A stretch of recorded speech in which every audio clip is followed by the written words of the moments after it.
Hey, it's Wanchaloa here for another video. I found something really, really interesting last night. I was staying up really late doing genealogy because I made breakthroughs on my mother's side of the family that I didn't have before. So I'm going to find so much more stuff. But I found that I'm Tlaxcalteca or Tlaxcalan. I apologize if I butcher the pronunciation. I don't study Nawa. I know a couple little things but sometimes I butcher the name. But I found a record stating that my seventh grade uncle is Tlaxcalteca, and my grandma, the seventh grade grandmother, she is also that. However, her record doesn't list it. It's like the priest got, he's lazy, didn't write that stuff down with everybody. But they're both Indio Originarios de la Mision de Concepción. So they're, um, natives of the mission of Conception or Concepcion, like in Spanish, right? So they both have that tag. However, he's specified as Tlaxcalteca and she's not, but they have the same parents. It's the same place, same time period. So really good evidence, and you'll find that with genealogy, you have to use the siblings to get further back or to make connections and stuff. It's really it's sound genealogy because your direct ancestor, you might not be so lucky to have everything written on paper or everything laid out perfectly. So that's where things like that come in handy. So I've updated my total amount. I'm still Guachichil, obviously. Most of my evidence is for Guachichil. I haven't told you guys, but this is my list of ancestors. I have 52 that would be from Guachichil territory. It's extremely likely I'm Guachichil. It would only must be silly to say I'm not, because even of these 52 natives that I found on paper, Guachichil territory, have another like 150 ancestors that are from Guachichil territory that are either mestizos, and I couldn't get far back enough to find Indios, or they don't have a caste label because I got far back enough um, right before getting to a caste label, a couple years too late, right? So, but the Tlaxcaltecans or the Tlaxcalans were brought up to San Luis Potosí and Nuevo Leon and stuff to pacify my ancestors. So my ancestors, the Guachichiles, defeated the Spanish in their 40-year-long war, and they brought once the Spanish started paying tribute and gifts to pacify my ancestors, they brought the Tlaxcaltecas up there to serve as role models, to serve as perfect examples of assimilated Christians that were Native Americans.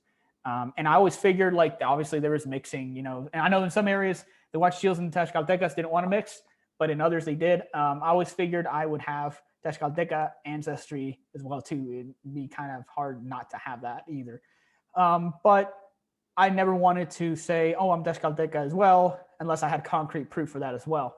And I found it last night. I mean, I have that record with my seventh grade uncle, and it says that he's Tlaxcalteca. So I'm going to show you guys that and go over a little bit about how I got there. It's really, really badass. I hung in there. One thing is, like, for my mom's side, for like two main big branches, I was nerfed while I did genealogy because I was stuck. And I haven't even finished these two. I have my work cut out for me, but all this that you see I've accomplished while I've been nerfed genealogy wise, and now I'm not nerfed. So I mean, I'm probably gonna get to a lot more natives than 56. It's probably gonna get up to like 70, I would hope, or maybe even 80. But I'll show you guys. So it's from this line from Julia Garcia de Luna. Though the thing with her is I don't have her birth certificate because she was born a little too late. So after there's a buffer. So in a certain number of years, I would say after the 30s, ancestry family search don't have those birth certificates because some of those people could be alive, and they might just be confidential for now. But in the future, I'm surely they'll be uploaded and indexed. So I don't have hers. However, what I do have is her sibling that was born like 2 or 3 years before she was. I found that birth certificate. It listed the same parents, Paula Luna, Jose Garcia. She was an originator from Esperanza, Coahuila. It says her mom on that. It says that on her marriage record, but for mom Paula Luna, I found her record too, and it says she's an originator from Esperanza, Coahuila, which is a small little town. So it all lined up perfectly. Yeah, and this method, I used a sibling to get farther back, and that was able to give me their parents' names, the grandparents of her, and I was able to really trace it back. So I'm thankful for that. My aunt helped me out considerably with that. But yeah, it lined up perfectly well, because again, I was driving me nuts not being able to have her birth certificate. And I was like, oh my god. But I was able to confirm that. And also, there's another way I confirmed it too, is like my grandmother's birth certificate lists Jose Garcia and Paula Luna as her maternal grandparents. So there's that as well. And so it all lined up, especially with them all being from Esperanzas. So I just traced it back down these lines. A lot of these were because they had children, and on their baptismal record, it listed that it would list their grandparents.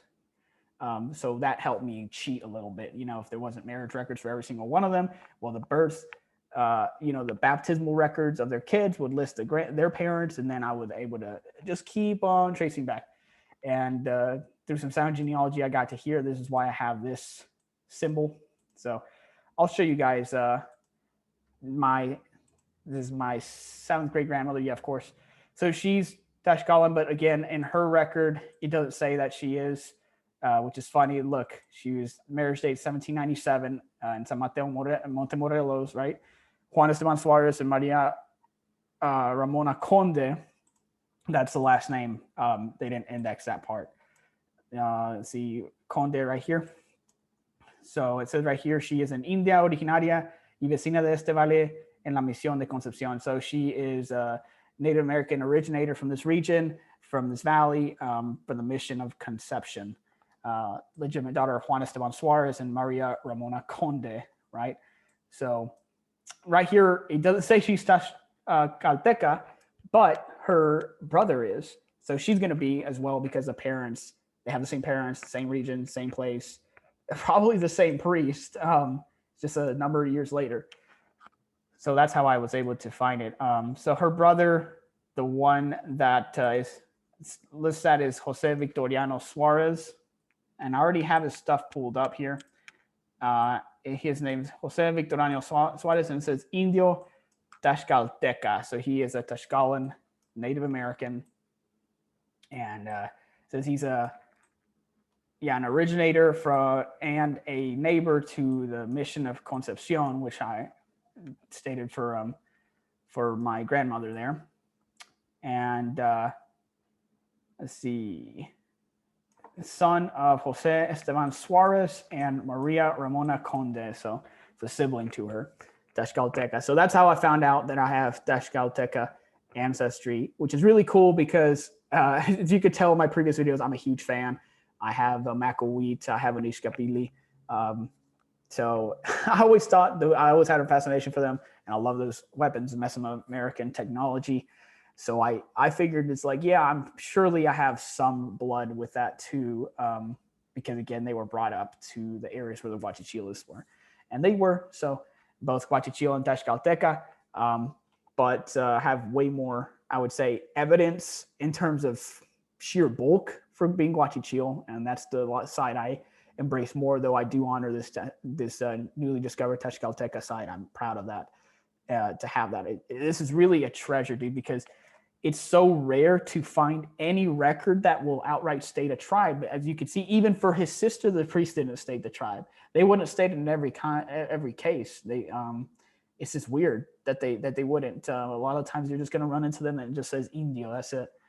So, like I said, I found 52 in Guachichil territory. They all just say Indio. They don't say a tribe. And this is a recent record. This is an 1803. I found way older than this, like in Guachichil territories, like up into the mid 1700s, the early 1700s. They don't say what Native American they are. However, I will say that being Tlaxcalan was an important status in the past because they had more privileges than your run-of-the-mill Native Americans because they were allies of the Spanish. And so it's important that would be stated. And all those records that I found that they're 52 and they just says Indio, they don't say Tlaxcalteca, that's also indicative of the fact that they're Guachichil, because most of the time if they're Tlaxcalteca, it's going to try to be stated because it means a big deal. It wasn't the case with his sister for whatever reason, but I mean, maybe it says it on the sister's baptismal record. I haven't found that. Haven't found either of their baptismal records. I just found their marriage records. But either way, this is a treasure, and I love this. I was blown away last night. It was like 3 a.m. and I found this. I was like, what? I was like, I can't believe my eyes. What the fuck? So yeah, really happy. I already have stuff that's Tlaxcalteca, like the Mecahui, the Iskapili. I have a shirt that's from down a Mesoamerican style type of Mexica or Tlaxcalteca shirt. So I already have that type of stuff because I was always a grand admirer of it. However, I never said that I was part of that because I never had confirmation, but now I do. So both bloodlines, both badass warrior tribes in my bloodlines. So I'm proud to be both. So yes, I thought this would be an interesting video. Thank you guys for watching, and I'll see you in the next one, guys. Peace out.